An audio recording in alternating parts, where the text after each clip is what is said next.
தமிழக சட்டமன்ற தேர்தல் தோல்வியை தொடர்ந்து அதிமுகவில் ஏற்பட்டிருந்த உட்பூசல் தற்போது பிளவாக வெடித்துள்ளது. கட்சியின் பொதுச் செயலாளர் எடப்பாடி பழனிசாமிக்கு எதிராக செயல்பட்ட முன்னாள் அமைச்சர்கள் மற்றும் பாராளுமன்ற உறுப்பினர்கள் உட்பட முக்கிய நிர்வாகிகள் பலர் கட்சியிலிருந்து அதிரடியாக நீக்கப்பட்டுள்ளனர். நடந்து முடிந்த 2026 சட்டமன்ற தேர்தலில் அண்ணா திராவிட முன்னேற்றக் கழகம் சந்தித்த பின்னடைவை தொடர்ந்து கட்சிக்குள் எடப்பாடி பழனிசாமி அணி மற்றும் S. P. Velumani, C. Shanmugam அணி என இரு துருவங்களாக கட்சி பிளவுபட்டது. முன்னாள் அமைச்சர்கள் பலர் இந்த தேர்தலில் தோல்வியடைந்தவைக்கு எடப்பாடி பழனிசாமியின் தவறான தலைமைத்துவமே காரணம் என சி. சண்முகம் தரப்பு பகிரங்கமாக குற்றம் சாட்டியிருந்தது. அத்துடன் கட்சியிலிருந்து நீக்கப்பட்ட அனைவரையும் மீண்டும் ஒன்றிணைக்க வேண்டும் என்ற கோரிக்கையை முன்வைத்தனர்.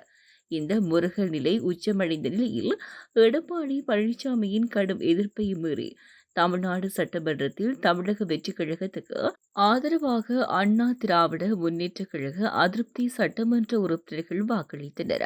இதனையடுத்து கட்சிக்கு அவப்பெயர் ஏற்படுத்தினர் என்றும் கட்டுப்பாட்டை மீறி செயல்பட்டனர் என்றும் தெரிவித்த அதிருப்தி அணியைச் சேர்ந்த முக்கிய நிர்வாகிகளை கட்சியிலிருந்து நீக்குவதாக எடப்பாடி பழனிசாமி இன்று மே 16 அறிவித்துள்ளார்.